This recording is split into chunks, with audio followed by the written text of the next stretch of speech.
తెలంగాణ రాజకీయాల్లో హాట్ టాపిక్గా మారింది ఒక అంశం. అసెంబ్లీకి బీఆర్ఎస్ అధినేత కేసీఆర్ రాబోతున్నారు. ఇక శీతాకాలం సమావేశాలు వేడెక్కనున్నాయి. చాలా నెలల తర్వాత అసెంబ్లీకి వెళ్లనున్నారు కేసీఆర్. అసెంబ్లీలో కేసీఆర్ ఏం మాట్లాడతారోనన్న ఉత్కంఠ అయితే నెలకొంది. రేవంత్ సర్కార్ తీరును కేసీఆర్ ఎండగట్టనున్నారని తెలుస్తోంది. పాలమూరు రంగారెడ్డి ఎత్తిపోతల పథకంపై అసెంబ్లీ వేదికగా గులాబీ బాస్ ప్రశ్నించనున్నారనేటువంటి సమాచారం. పలు కీలక అంశాలపై స్వయంగా కేసీఆరే వివరించేటువంటి అవకాశం ఉందని చెప్తూ ఉన్నారు. ఈ నెల 29 నుంచి అసెంబ్లీ సమావేశాలైతే ప్రారంభం కానున్నటువంటి పరిస్థితి ఉంది. అడ్డగోలు జమాబంది దానికి లెక్కలేని కథ అంటే ఏందన్నట్టు ఒక హైప్ క్రియేట్ చేసుడు. దీనికి ఆచుడు, దీని గురువు చంద్రబాబు నాయుడు. ఇప్పుడు చంద్రబాబు నాయుడు చెప్పిన లెక్కల బిజినెస్ వచ్చేది ఉంటే, ఎంఓఎల్ సక్సెస్ అయ్యేది ఉంటే ఆంధ్రప్రదేశ్లో ఈపాటికి 20 లక్షల కోట్లు వచ్చి ఉండాలి. ఆయన ఫస్ట్ టైం అలా సీఎం ఉన్నప్పుడు ఆ ఊళ్ళో పెట్టే కదా వైజాగ్లో,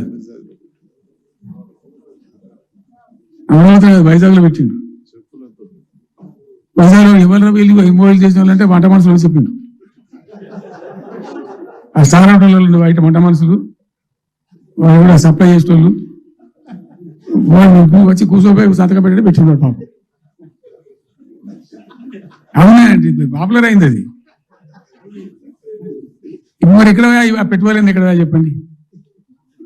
ఆఖరికి 10,000 కోట్లు రావాలి, 15 లక్షల కోట్లు, 6 లక్షల కోట్లు, 8 లక్షల కోట్లు.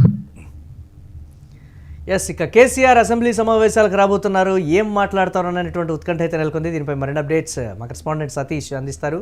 సతీష్, కాంగ్రెస్ పార్టీ చెప్తున్నట్లుగా కేసీఆర్ అసెంబ్లీకి రావాలి, మాట్లాడాలి, ప్రజల్లో ఉండాలి అని మేము కూడా కోరుకుంటున్నామని చెప్పినటువంటి పరిస్థితి. కేసీఆరే నేరుగా రంగంలోకి దిగకపోతున్నారు. ఇక దీనికి సంబంధించి కేసీఆర్ ఏం మాట్లాడతారో అనేటువంటి ఉత్కంఠ ఒకటైతే, బీఆర్ఎస్ పార్టీ చెప్తుంది ఏంటంటే కీలకమైనటువంటి అంశాలకు సంబంధించి కేసీఆర్ వివరిస్తారు, కాంగ్రెస్ పార్టీ తెల్లబోతుంది అనేటువంటి మాట కూడా చెప్తున్నారు. కేసీఆర్ ప్రసంగం మీద కేసీఆర్ ఏం మాట్లాడతారనే దాని మీద తీవ్రమైనటువంటి ఉత్కంఠ అయితే నెలకొంది. ఎలా ఉండబోతుందంటారు? ఎస్, డెఫినెట్గా దాదాపు 2 సంవత్సరాల నుంచి కూడా కేసీఆర్ ఒక్కసారే అసెంబ్లీకి వచ్చారు. సో ఒక్కసారి జస్ట్ అలా వచ్చి ఇలా వెళ్ళిపోయారు. సో దీన్ని ఇప్పుడు 2 సంవత్సరాల కాలం అయిపోయింది. సో ఇప్పటిదాకా నేను ప్రభుత్వానికి అవకాశం ఇచ్చాను, ప్రభుత్వం చేస్తున్న పనితీరు మొత్తం గమనించాను. సో ఇక ప్రభుత్వం ప్రజలను మోసం చేసింది, అష్టభష్ట ప్రభుత్వం అంటూ కూడా పెద్ద ఎత్తున మాటలు అన్న పరిస్థితి ఉంది కేసీఆర్. దీనికి సంబంధించి కూడా మొత్తం అంటే ఏ అంశాలపైన, ముఖ్యంగా పాలమూరు రంగారెడ్డి జిల్లాకు సంబంధించి ఏదైతే ఆంధ్రాకి తెలంగాణకి, ఆంధ్రప్రదేశ్కి తెలంగాణకి నీళ్ల వాటాల విషయంలో ముఖ్యంగా చర్చ జరిగే అవకాశం ఉంది. సో ఎన్ని టీఎంసీలు గతంలో మేము ఇచ్చాము, సో దాదాపు 91.5 టీఎంసీల నీటిని మేము ఇచ్చాము. సో ఇప్పుడు 45 టీఎంసీలు ఇవ్వండి అంటూ కూడా ఈ ప్రభుత్వం లేఖ రాయడం దురదృష్టకరం అంటూ కూడా పెద్ద ఎత్తున మాట్లాడిన పరిస్థితులు ఉన్నాయి. సో కానీ అటు ఒకవైపు కాంగ్రెస్ పార్టీ, అటు బీజేపీ కూడా ఒకవైపు ఏదైతే 700 పైచీలకు టీఎంసీల వాటరు ఇవ్వాల్సి ఉండగా మీరు 400 చిల్లరకే మరి ఎందుకు ఒప్పుకున్నారంటూ కూడా ఒకవైపు విమర్శిస్తూ ఉన్నారు. సో ఇవన్నీ తెలియాలంటే ముఖ్యంగా కేసీఆర్, నువ్వు ముఖ్యంగా అసెంబ్లీకి రా, అసెంబ్లీలో అన్ని విషయాల గురించి చర్చిద్దాం. నీ 10 ఏళ్ల పాలన, నువ్వు చేసినటువంటి అప్పులు, నువ్వు చేసినటువంటి మొత్తం తతంగం కూడా అసెంబ్లీలో మాట్లాడదాం. నువ్వేమైనా సూచనలు చేయదలుచుకుంటే, మా ప్రభుత్వానికి ఏమైనా చెప్పదలుచుకుంటే వచ్చి అసెంబ్లీలో చెప్పు అంటూ కూడా ఒకవైపు కాంగ్రెస్ ప్రభుత్వం చెప్తుంది. సో దీనికి సంబంధించి మరి కేసీఆర్ వస్తాడా రాడా అనేది ఒకవైపు ఉంది. ఇప్పుడు మాత్రం ముఖ్యంగా ఈ సెషన్లో ముఖ్యంగా పాలమూరు రంగారెడ్డికి సంబంధించి పెద్ద ఎత్తున చర్చ జరగబోతుంది. పవర్ పాయింట్ ప్రజెంటేషన్ ఉండబోతుంది. బీఆర్ఎస్ పార్టీ నుంచి హరీష్ రావు, కేటీఆర్ అలాగే కేసీఆర్ కూడా వస్తారు అని ఇప్పటికే హరీష్ రావు కూడా చెప్పాడు. అంటే హరీష్ రావు కూడా కేసీఆర్ రాడు అని నేను చెప్పాను, కానీ కేసీఆర్ కంపల్సరీ వచ్చే అవకాశాలు ఉన్నాయి. కానీ ఇక్కడ ముఖ్యంగా చర్చ పాలమూరు రంగారెడ్డి గురించి, అలాగే 6 గ్యారంటీల గురించి, అలాగే బీసీల గురించి. బీసీలకు సంబంధించి ఇప్పుడు ఎంపీటీసీ, జెడ్పీటీసీ ఎన్నికలు రాబోతా ఉన్నాయి.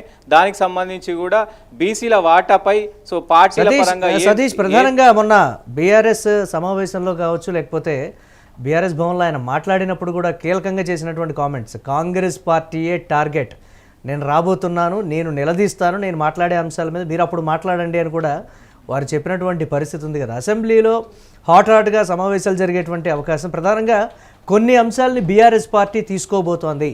అంటే 2 సంవత్సరాలు ముందుగా అన్నారు, సంవత్సరం సమయం ఇచ్చామని. ఇప్పుడు 2 సంవత్సరాల సమయం దాటిపోయింది కాబట్టి ఇప్పుడు కేసీఆర్ మాట్లాడేటువంటి మాటలతోటి మొత్తం బీఆర్ఎస్ కార్యకర్తలు కావచ్చు, నేతలు కావచ్చు, అందరూ కూడా ఎంతో ఉత్కంఠగా ఎదురు చూస్తున్నటువంటి సిచ్యువేషన్. ఏ అంశాలని పర్టికులర్గా ప్రస్తావిస్తారనేటువంటి మాట చెప్తూ ఉన్నారు బీఆర్ఎస్ నేతలు.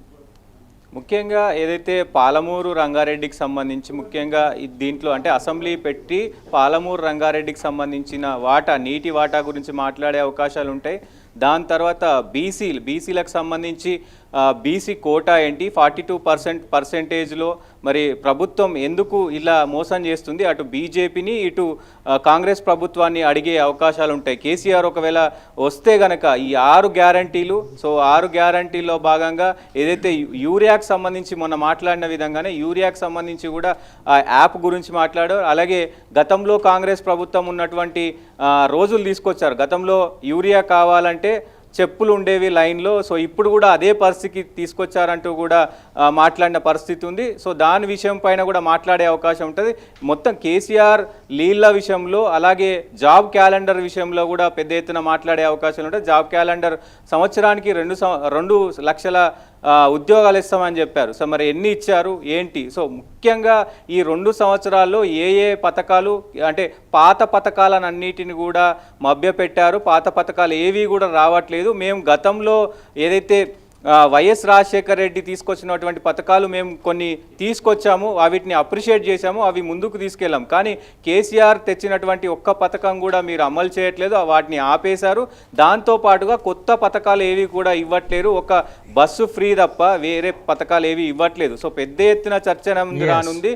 పాలమూరు రంగారెడ్డి కావచ్చు, అలాగే ఈ 42% ఏదైతే బీసీల కోటా కావచ్చు, మొన్న జరిగినటువంటి మెస్సీకి సంబంధించిన ఇష్యూ, సో 4th సిటీకి సంబంధించిన ఇష్యూ, 4th సిటీలో దాదాపు 1000 కోట్లు పెట్టుబడులు వచ్చాయని చెప్పేసి కూడా వీళ్ళు చెప్తున్న పరిస్థితి. అంటే చాలా రకాలైనటువంటి అంశాలు, 1 కాదు 2 కాదు, చాలా రకాలైనటువంటి అంశాల మీద అయితే కేసీఆర్ మాట్లాడతారని కార్యకర్తలు చెప్తున్నప్పటికీ కూడా కొన్ని అంశాలు మాత్రం హైలైట్గా ఉండేటువంటి అవకాశం ఉంది. అసెంబ్లీలో ఆయన మాట్లాడుతూ ఉంటే సమాధానం ఎవరైనా చెప్పగలరని కూడా వారు ప్రశ్నిస్తున్నటువంటి పరిస్థితి ఉంది. చూద్దాం ఏ విధంగా ఉండబోతుంది అనేది. ఇక కేసీఆర్ అసెంబ్లీకి రాబోతున్నారనేటువంటి వార్త నేపథ్యంలో సమావేశాలు మొదలవుతాయి. ఆయన వచ్చి అసెంబ్లీలో ఏం మాట్లాడతారనేటువంటి ఉత్కంఠ, ఎంతో వాక్చాతుర్యం ఉన్నటువంటి కేసీఆర్ మాట్లాడేటువంటి ప్రతిదీ కూడా కీలకంగా మారేటువంటి అవకాశం ఉంది. 2 ఏళ్లకు సంబంధించి కాంగ్రెస్ పార్టీ పాలన తీరు, అలాగే కాంగ్రెస్ పార్టీ వైఫల్యం చెందిన దానికి సంబంధించి గతంలో బీఆర్ఎస్ చేసింది, ఇప్పుడు కాంగ్రెస్ పార్టీ చేసినటువంటి పాలనను కూడా పోల్చుతూ ఏ విధంగా మాట్లాడతారనేది ఒక ఇంత హాట్ టాపిక్గా నెలకొన్నటువంటి పరిస్థితి.